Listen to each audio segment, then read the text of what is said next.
After a heated argument, my in-laws decided I no longer existed. No calls, no texts, even my husband played along. When I asked him why, he shrugged, "They'll come around." Instead, I booked a one-way flight. When they finally noticed I was gone, it was too late. I gave my in-laws 6 years of my life.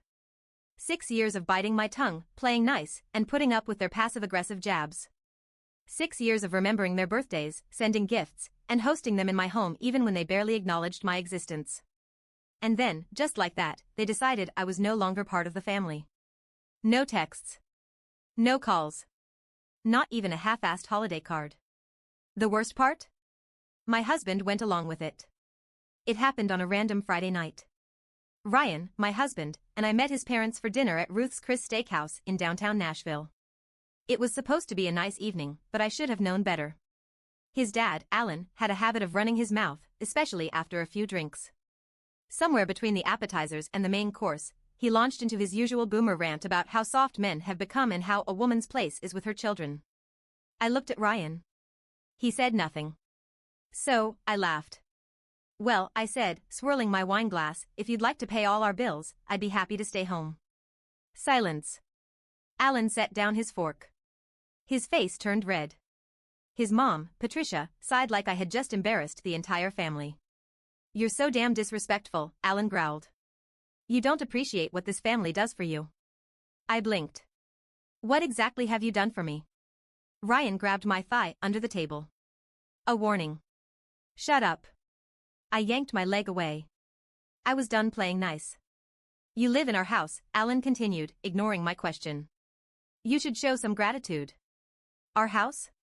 "Ryan and I bought our home together. With our money." Alan hadn't contributed a dime. But in his mind, because Ryan was his son, it was his legacy. And I was just there. A placeholder. I dropped my napkin on my plate and stood up. "If you don't want me here, that's fine." I walked out of the restaurant. Ryan didn't follow. At first, I thought they'd cool off. Maybe Alan would call a few days later and give me some half-assed apology like, "You know how I am," or some other excuse. But instead? Silence. No calls. No texts. Nothing. And Ryan? He played along. I tested it. I didn't text his sister Maddie on her birthday. No response. I didn't send a card when his cousin had a baby. No acknowledgement. I didn't RSVP to his uncle's wedding. Nothing. They had officially erased me from the family. After 2 weeks of silence, I finally asked Ryan, "Did your parents say anything about me?" He didn't even look up from his phone. No. He shrugged. "They'll come around." That was it. That was his response. Like this was a game. Like I was overreacting. That night, I lay awake staring at the ceiling, feeling like a guest in my own home. My in-laws had cut me off. And Ryan let them. So, I made a decision. The next morning, I stopped trying. I stopped texting first. I stopped pretending to be okay. I didn't remind Ryan to call his mom on her birthday. I didn't buy Christmas gifts for his family. I didn't ask how Maddie's new job was going. I became as invisible to them as they were to me. And guess what? Ryan didn't notice. It wasn't until one night, when I got home late from work, that he finally said something. He was standing in the kitchen, eating a microwaved gas station burrito, looking genuinely confused. "Did you forget to cook?" I dropped my bag by the door and stared at him. "No," I said. "I just figured, since I don't exist, my cooking shouldn't either." He laughed. "You're still mad about my parents?" "Still mad?" I didn't even respond. I just walked into our bedroom and locked the door. The next morning, I made a few important phone calls. First, a lawyer. Not for a divorce, not yet, but just to make sure my finances were in order. Second, a recruiter. I had a remote marketing job, but I started looking for better offers somewhere far from Tennessee. Third, a real estate agent. By the end of the week, I had a one-way ticket to Seattle and a lease for a townhouse in Fremont. Ryan didn't notice a thing. 2 weeks later, I was packed and ready to go. When Ryan got home that night, I was standing in the kitchen with 3 suitcases and a folder of legal documents. He frowned. "What's all this?" "I'm leaving." His face twisted in confusion. Leaving for what? Seattle. For how long? I tilted my head. Indefinitely. He actually laughed, like I was joking. You're being dramatic. I picked up my suitcase and walked to the door. He didn't follow. It took 2 weeks before Ryan finally called. By then, I was sitting in my new townhouse, sipping coffee on my balcony, watching the rain. His voice was strained. Are you seriously doing this? I took a slow sip of my coffee. I thought you said they'd come around. Silence. I didn't think you'd actually leave. Well, I said. You didn't think about me at all, did you? Another silence. Then, just come home. Home? I had no home there. Just a house full of people who didn't see me. And just like that, my phone started blowing up. First, his mom's email. You're breaking up this family. How could you do this to Ryan? Then, a text from his dad. This is childish. Come back and fix this. Oh, now I existed? I sent one reply to his mother. If you truly cared, you would have reached out before I left. Then I blocked them all. I should have known they wouldn't let me go quietly. For a moment, I thought I had one. I thought I had escaped. But I underestimated them. It started with the emails. Then, the phone calls. And then, when I didn't respond, they sent Ryan. It was a Sunday afternoon. I had just finished setting up my new place, a small townhouse in Fremont, with a view of the water. My new life felt peaceful, like I could finally breathe. Then someone knocked on my door. Hard. Not a friendly, hey, I'm here to visit kind of knock. More like open this damn door, or I'll break it down. I looked through the peephole. Ryan. I sighed and opened the door. What are you doing here? His eyes were wild. Like he hadn't slept in days. His clothes were wrinkled, his jaw unshaven. He didn't even say hello. You blocked my number? I crossed my arms. Yes. He let out a humorless laugh. And you just moved? Without telling me? I did tell you. You just didn't listen. He stepped inside without asking. Walked right past me. You're really doing this, he muttered, looking around. His eyes landed on the boxes I hadn't unpacked yet. You really think this is your life now? I know it is. He turned to face me, his hands clenched into fists. And that's when I saw it. The anger. Not sadness. Not regret. Just rage. You're a selfish bitch, you know that? I felt my stomach drop. Because Ryan had never spoken to me like that before. And suddenly, I realized something. This isn't about love. It never was. This was about control. You need to come home, he said. I laughed. Why would I do that? Because you're my wife. I raised an eyebrow. And? And you don't just leave your husband like this. I stared at him, waiting. Waiting for him to say something, anything, that wasn't about his feelings. But he just stood there, his breathing heavy, his hands clenched at his sides. I took a step closer. Ryan, I said quietly. You never asked me why I left. Silence. You never asked if I was happy. You never asked what you did wrong. More silence. He blinked. Opened his mouth. Closed it. Because deep down, he knew the answer. I did everything right, he finally muttered. And that's when I saw it. The truth. Ryan thought he was a good husband because he never cheated. Because he worked a steady job. Because he didn't hit me. But he never chose me. And now, he couldn't understand why I didn't want to choose him either. You know, Ryan said, rubbing his jaw. My dad said you'd do this. I froze. What? He told me you'd pull some crazy feminist stunt one day. That you'd leave. I felt cold all over. Oh, and get this, Ryan continued, smirking now. He told me not to worry. That you'd come crawling back once you realized you couldn't handle the real world alone. I sucked in a slow breath. There it was. The real reason he came. Not for me. Not for our marriage. For his ego. For his father's approval. Alan had told him to wait it out. That I'd fail. That I'd come crawling back, humiliated. And Ryan? He wanted to watch it happen. I clenched my jaw. You need to leave. He shook his head. You're making a mistake. No, Ryan. I stepped forward, looking him dead in the eye. The mistake was ever believing you gave a damn about me. He stared at me for a long moment. Then he did the one thing I wasn't expecting. He smirked. And then he said, you should check your bank account. After Ryan left, I grabbed my laptop and logged into my bank. And that's when I saw it. Every shared account was empty. The savings. The emergency fund.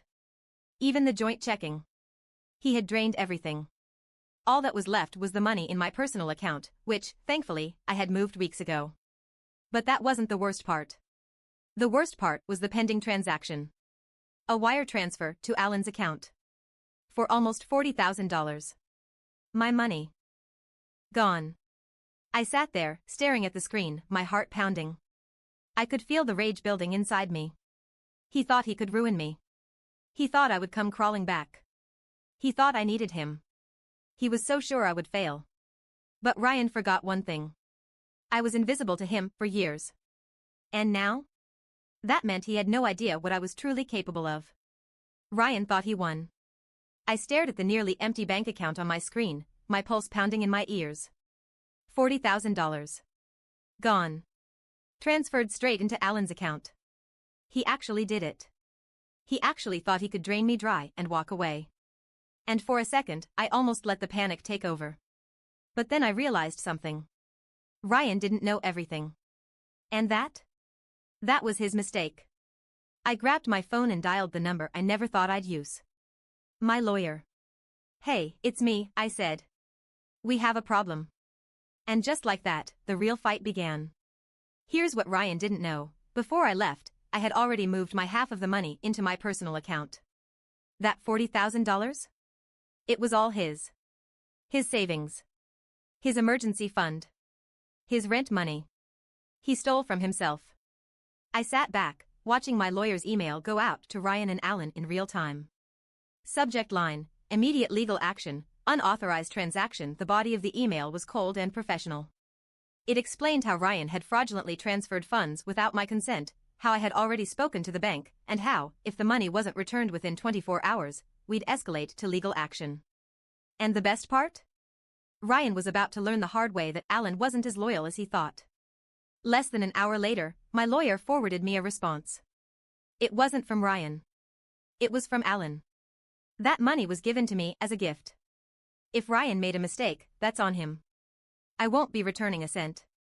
I laughed out loud. Ryan was screwed. Alan took every penny and threw his own son under the bus. I texted Ryan. Me, your dad just stole from you. Hope it was worth it. No response. Not for 2 days. Then? He showed up again. It was raining hard that night. I was asleep when I heard it. Bang. Bang. Bang. I sat up, heart pounding. Bang. Bang. Bang. I grabbed my phone. Checked my doorbell camera. Ryan. Soaking wet. I almost ignored him. Almost.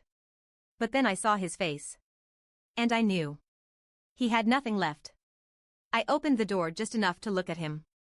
He looked wild, like he hadn't slept or eaten in days. You need to go, I said. I don't have anywhere to go, he muttered. I leaned against the doorframe. Not my problem. His hands shook. His jaw tensed. My dad won't answer my calls, he admitted. The bank said I can't dispute the transfer because I sent it willingly.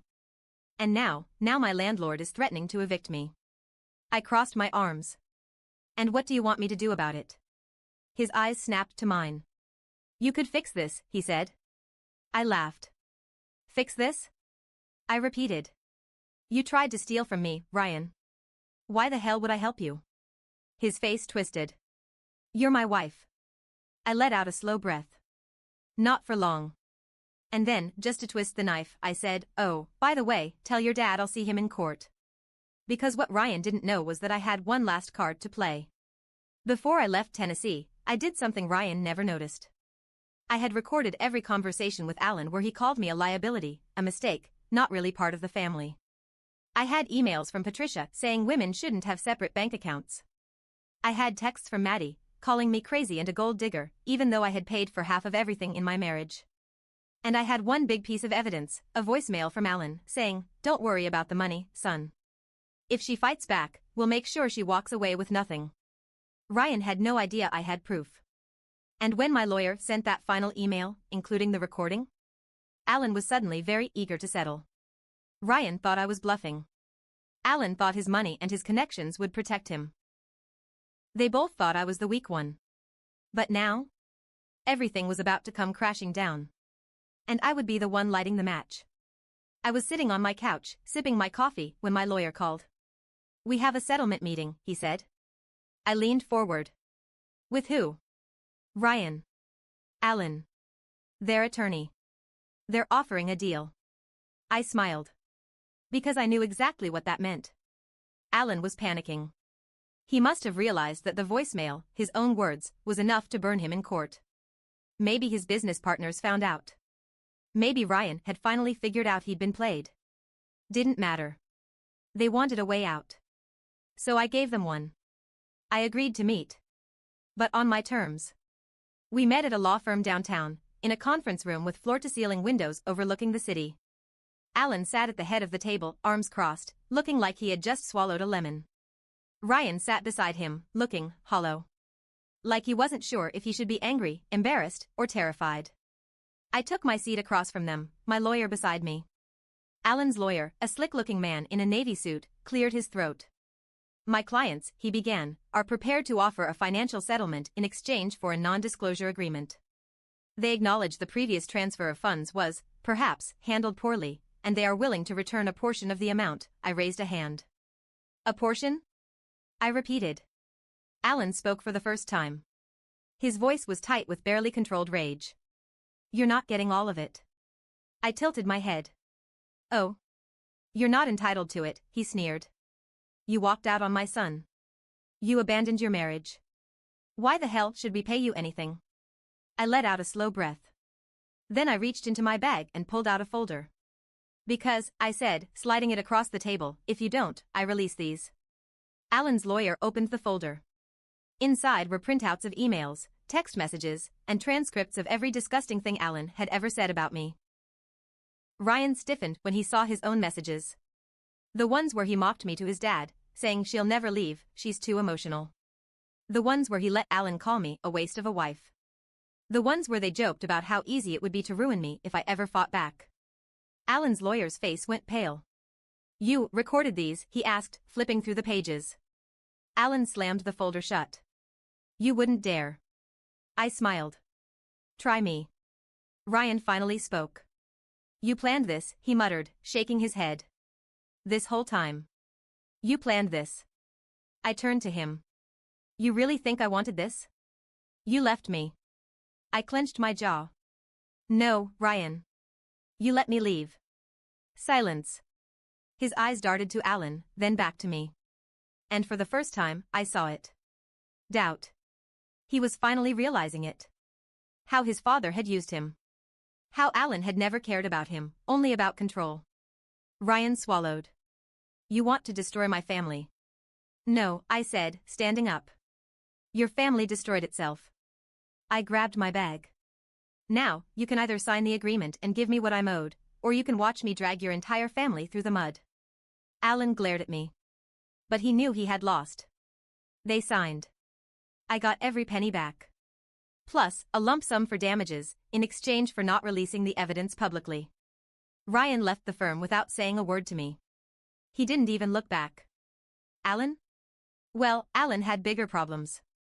Because 2 days later, his company fired him after someone leaked those messages anyway. Not me. But someone. Maybe Maddie.